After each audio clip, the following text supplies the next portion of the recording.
Hello everyone, this is Bikram and you are watching YouTube channel Study with Bikram sir. So आज हामी cylinder है त सिलिन्डरको surface area, total surface area र volume जियोजेब्रामा बनाउँछौं र कस्तो कस्तो सिलिन्डरको साइजमा हैन सिलिन्डरको डिफरेन्ट साइजमा चाहिँ हामी त्यसको टोटल सर्फेस एरिया चेन्ज भएको र भोल्युम चेन्ज भएको हामी फाइन्ड आउट गर्छौं, ड्रा गर्छौं, हेर्छौं, सिक्छौं है त।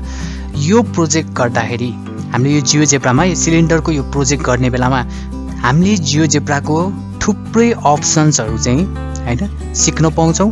जियोजेब्रा कसरी काम गर्छ भन्ने थुप्रै बेसिक चीजहरु हामीले थाहा पाउन सक्छौं है। So let's start. सो जब हजुरले जियोजेब्रा क्लासिक ओपन गर्नुहुन्छ हजुरलाई यो अप्सनहरु दिन्छ। हजुरले ग्राफिङ क्लिक गर्नुस् है।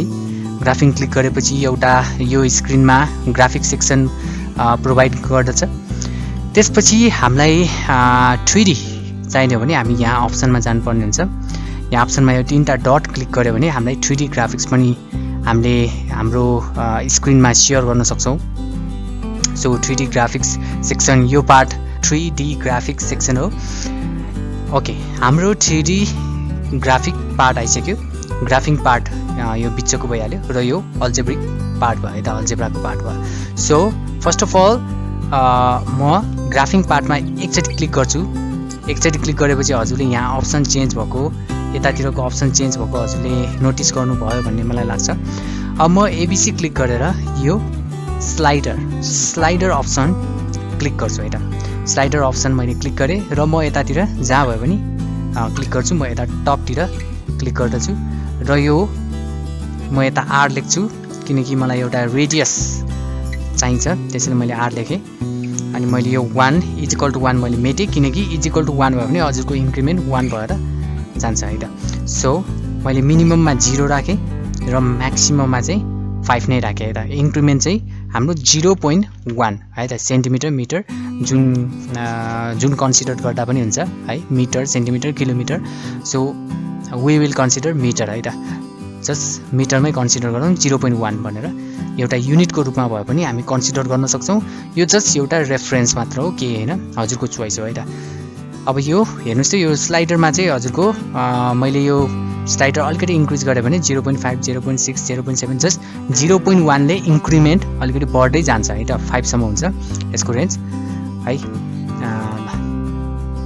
यति भइसकेपछि मलाई अर्को फेरि स्लाइडर चाहिन्छ, त्यो चाहिँ हाइटको लागि। So I will take slider option again. Slider option लिइसकेपछि म फेरि यहाँ क्लिक गर्छु। क्लिक गरिसकेपछि म यो ए को ठाउँमा एच लेख्छु र = 1 म मेट्छु, रिमुभ गर्छु। मिनिमम म 0 नै राख्छु। ओके, म 0 राख्छु मिनिमम। म्याक्सिमम चाहिँ म 5 नै राख्छु। इन्क्रिमेन्ट हाम्रो कति 0.1 नै राखौँ है त। हजुरको चोइस हो, 0.2 0.3 1 2 इट्स योर चोइस है त। ओके, सो यति भएपछि यो एच पनि हजुरले स्लाइड गरेर हेर्नुभयो भने 0.1 ले बढ्दै जान्छ। Now I will make a circle. सिलिन्डरको एउटा बेस सर्कल बनाउँछ है त। सो मैले सर्कल अप्सन चुज गरेँ। सर्कल अप्सन चुज गरेपछि मैले सर्कल, सेन्टर एन्ड रेडियस नै चुज गर्दा राम्रो है त, किनकि हामीसँग स्लाइडर छ। पोइन्ट चुज नगर्नु होला। अहिले सर्कल, यो सेन्टर एन्ड रेडियसको यो अप्सन चुज गरौँ। यो अप्सन चुज गरिसकेपछि एउटा पोइन्ट चुज गरौँ है त। यो सेन्टर पोइन्ट, यसलाई हामी मिडलकोमा सेलेक्ट गरौँ। रेडियस हाम्रो कति हाल्ने त, आर लेख्ने है त। हामीले भ्यालु पुट गर्ने हैन, आर। Why are?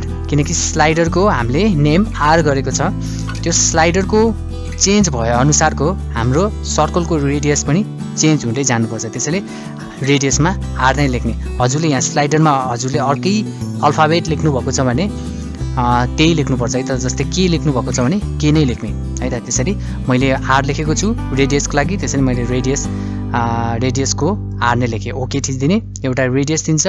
अब यो हजुरले यो स्लाइडर चेन्ज भए अनुसार हजुरको रेडियस पनि चेन्ज हुन्छ है त यसरी।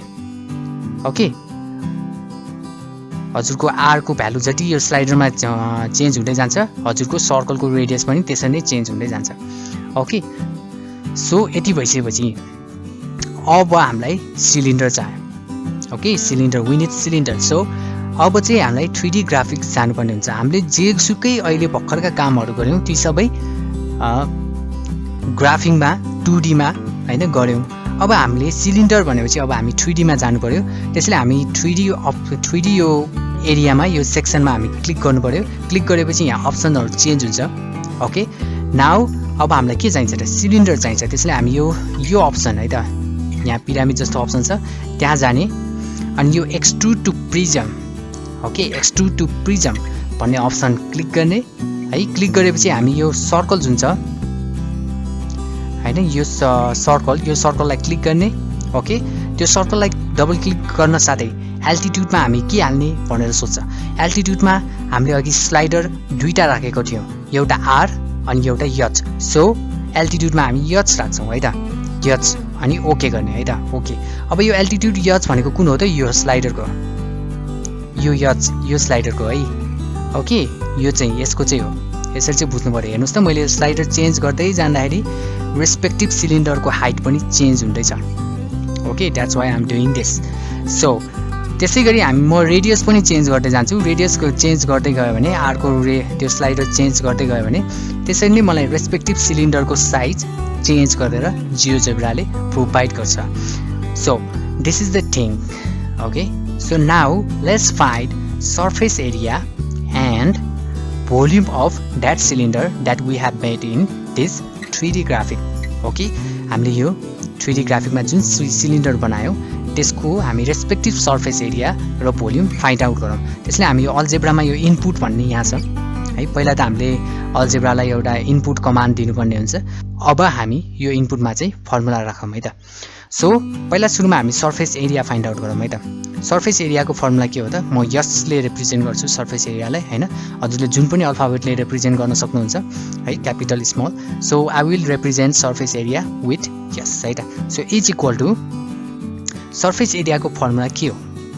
सरफेस एरियाको फर्मुला हामीले भ्यालु पुट गर्नुपर्ने हुन्छ है त। सो 2 पाईको ठाउँमा मल्टिप्लाईको ठाउँमा शिफ्ट त्यो 8 है त शिफ्ट 8 थिच्नु भयो भने त्यो एस्ट्रिक हो। त्यो एस्ट्रिक चाहिँ हाम्रो जियोजेब्राले डटको रूपमा लिन्छ। डट भनेको मल्टिप्लाईको रूपमा लिन्छ है त।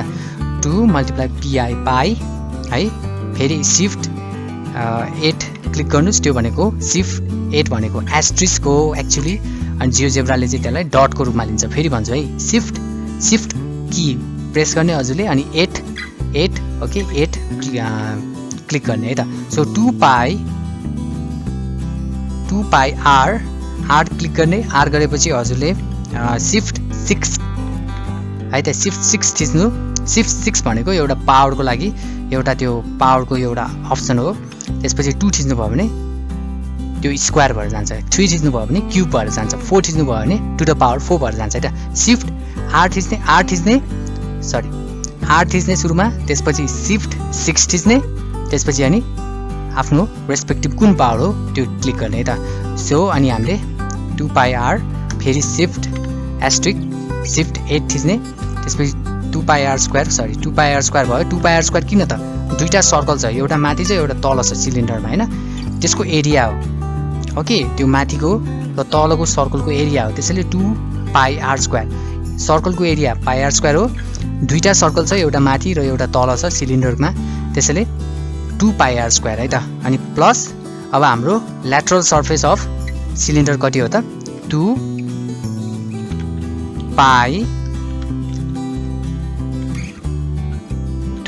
पाई आर अनि एच है त। अनि यति भइसकेपछि हामीले एन्टर हानेपछि अहिलेको जुन सिलिन्डरमा पोजिसन छ र जुन सिलिन्डरको अहिले साइज छ त्यो अनुसार हामीलाई 95.82 हैन मिटर स्क्वायर सर्फेस एरिया दिएको छ है त। सो सिमिलरली हेर्नुस् है यता दिएको छ 95.82 यता दिएको छ है त। यता दिएको छैन। यता हामीले अहिले गर्नुपर्ने हुन्छ केही फङ्सनहरू युज गरेर जियोजेब्राको फङ्सन केही युज गर्नुपर्ने हुन्छ यता देखाउनलाई। एकछिन कुर्नुस् है त। अब भोल्युम फाइन्ड आउट गर्नलाई भी इज इक्वल टु भोल्युमको फर्मुला के हो त पाई मल्टिप्लाई आर स्क्वायर है। त्यसरी नै टाइप गरेको हो है त मैले। अनि शिफ्ट 6 थिच्ने फेरि एच यसै गरेपछि अब एन्टर गरेपछि सर्टेन भोल्युम हामीलाई दिन्छ है त अहिलेको। सो अब यो भ्यालुहरु चाहिँ मलाई यहाँ ग्राफिङ एरियामा देखाउनु छ भने मैले यहाँ गएर टेक्स्ट अप्सन लिनुपर्ने हुन्छ। टेक्स्ट अप्सन लिएपछि म यता क्लिक गर्छु। क्लिक गरिसकेपछि मलाई एउटा डायलग बक्स दिन्छ। डायलग बक्स गएपछि म एडभान्समा जान्छु। एडभान्समा गएपछि पहिला म यस इज इक्वल टु भनेर लेख्छु। इज इक्वल टु लेखेपछि यो जुन जियोजेब्राको लोगो छ, यो लोगो जुन यो लोगो छ, यो लोगोमा गएर क्लिक गरे भने मलाई यो अलजेब्रामा भएका केही अल्फाबेटिकल रिप्रेजेन्टेसनहरु प्रोभाइड गरेको हुन्छ। जस्तै सर्फेस एरियालाई हामीले यस गरेको थियो, त्यसैले यस अनि भी हैन। त्यसैले सर्फेस एरिया मलाई यसमा जति त्यो अलजेब्रामा भ्यालु छ नि त्यो चाहिँ मलाई त्यहाँ देखाउनु पर्ने हुन्छ भनेर म जियोजेब्रालाई एउटा कमान्ड दिन्छु। अब म ओके गरेपछि के हुन्छ भने हेर्नुस् है, यस इज इक्वल टु 95.82 भनेर दिएको छ है। हामीले सर्फेस एरिया यसरी ग्राफिङमा देखाइसक्यौं है त। सो सिमिलरली म टेक्स्ट अप्सन लिन्छु। टेक्स्ट अप्सन लिएपछि मैले यहाँ कलर लिएको छु पिंक है। यहाँ गएर हजुरले छुट्टै कलरहरु लिन सक्नुहुन्छ। मैले पिंक लिए। ओके, अब म गएर यहाँ क्लिक गर्दिए भने मलाई एउटा डायलग बक्स दिन्छ अनि भी इज इक्वल टु भन्यो भने लेखे, टाइप गरे अनि एडभान्समा गएर म जियोजेब्राको लोगोमा गएर भी मैले भ्यालु हालेपछि मलाई भी सर्टेन बक्स दिन्छ, भी को बक्स ओके गरे। त्यसपछि यहाँ हेर्नुस् त 70.69 मलाई प्रोभाइड गर्यो। अब यसरी हाम्रो यो सर्फेस एरिया 95.82 हैन, सर्फेस एरिया चाहिँ 95.82 र भोल्युम चाहिँ हाम्रो 70.69 आयो है त। सो अब हामीलाई के गर्न सकिन्छ त, यो स्लाइडर हजुरले चेन्ज गर्नुभयो भने हैन, मुभ टुल लिउँ। यो स्लाइडरलाई अर्को स्लाइडरलाई तल लिएर है यता राखौँ। यो स्लाइडर मुभ गर्नुभयो अब हजुरले हैन, स्लाइडर मुभ गर्दै गर्नु जानुभयो भने हेर्नुस् त सर्फेस एरियाको रेस्पेक्टिभ भ्यालु पनि चेन्ज हुँदै जान्छ। ओके, सिलिन्डर पनि चेन्ज हुँदै गएको छ हैन, रेडियस वाइज गएको छ, सिलिन्डर चेन्ज हुँदै गएको छ। हेर्नुस् त सर्फेस र भोल्युमको भ्यालुहरु पनि चेन्ज हुन्छ। हाइट घटाउनुस् बढाउनुस् त्यही अनुसार हाम्रो सर्फेस एरिया र volume of cylinder is changing. So यसरी हामी सर्फेस एरिया र भोल्युम आफ्नो स्टुडेन्टलाई चेन्ज भएको देखाउन सक्छौं, चेन्ज भएको अनि कसरी चाहिँ भोल्युम र सर्फेस एरिया चाहिँ हामीले जियोजेब्रामा फाइन्ड गराउन सक्छौं भनेर हामी आफ्नो स्टुडेन्टहरुलाई देखाउन सक्छौं। र स्टुडेन्टहरुले पनि यो भिडियो हेर्दै हुनुहुन्छ भने यसरी हामीले सिलिन्डर र सिलिन्डरको सर्फेस एरिया र भोल्युम चाहिँ चेन्ज हुन्छ है भनेर। अनि हामीले यो भिडियोबाट धेरै कुरा सिक्यौं। एउटा जियोजेब्राको थुप्रै अप्सनहरु सिक्यौं अनि अर्को सर्फेस एरिया अफ सिलिन्डरको फर्मुला सिक्यौं, भोल्युम अफ सिलिन्डरको फर्मुला सिक्यौं हैन। हामीले फर्मुला अलजेब्रामा हालेका छौं है।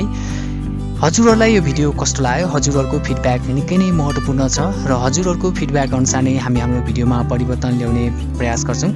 यति भन्दै हजुरहरु सबैलाई नेक्स्ट भिडियोमा भेट्ने बाचाका साथ म विक्रम अवाल बिदा हुन्छु। जय चन्द्र सूर्य।